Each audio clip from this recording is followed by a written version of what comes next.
Un petit tour à vélo? Pourquoi faire du vélo?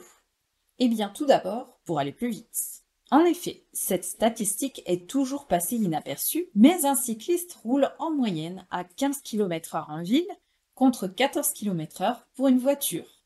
Il existe d'ailleurs également bien des idées reçues sur la pollution.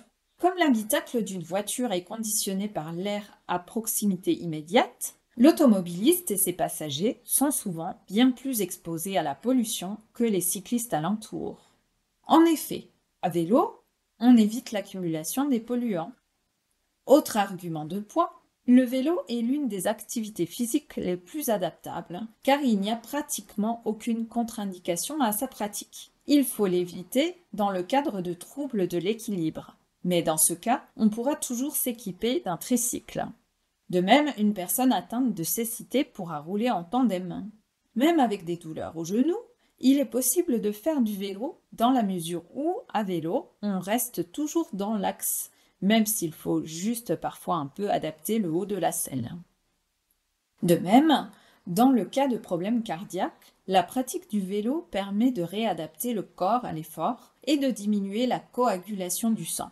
La pratique du vélo diminue la fréquence cardiaque, dont la pression artérielle. L'activité est donc également parfaite en cas d'hypertension.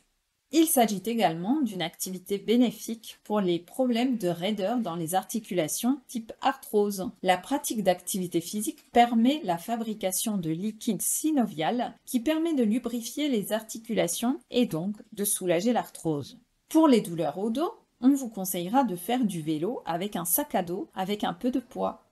Quelques conseils toutefois avant de vous remettre en selle si vous n'avez pas fait de vélo depuis longtemps. Tout d'abord, il est important de faire réviser son vélo par un professionnel. Votre fringant destrier doit d'ailleurs être régulièrement entretenu. Veillez également à disposer de l'équipement requis, casque, tenue adaptée, etc.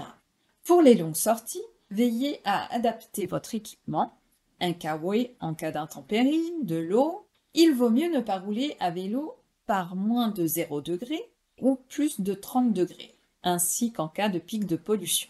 Si vous n'avez pas fait de vélo depuis longtemps, vous pouvez également reprendre quelques cours et bien étudier le mode d'emploi du dérailleur, changement de vitesse, avant de partir.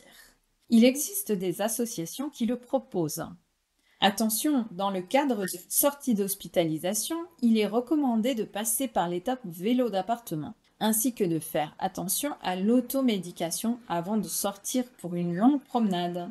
Petit aparté sur le vélo électrique, il permet d'aller plus loin et plus longtemps. Il a donc un intérêt pour les personnes qui roulent beaucoup ou les personnes un peu plus faibles. Mais là encore, il faut apprendre à s'en servir. Ce type de vélo est en général bridé à 25 km/h. On se souviendra également que le vélo ne dispense pas de suivre le code de la route. Mieux vaut être attentif à la signalisation. Prévoir son itinéraire facilite d'ailleurs grandement les promenades. Vous pourrez trouver des itinéraires disponibles dans les offices du tourisme. En s'équipant d'un support adapté, on peut même disposer d'un GPS en utilisant son téléphone. Alors, en route, ou plutôt en selle.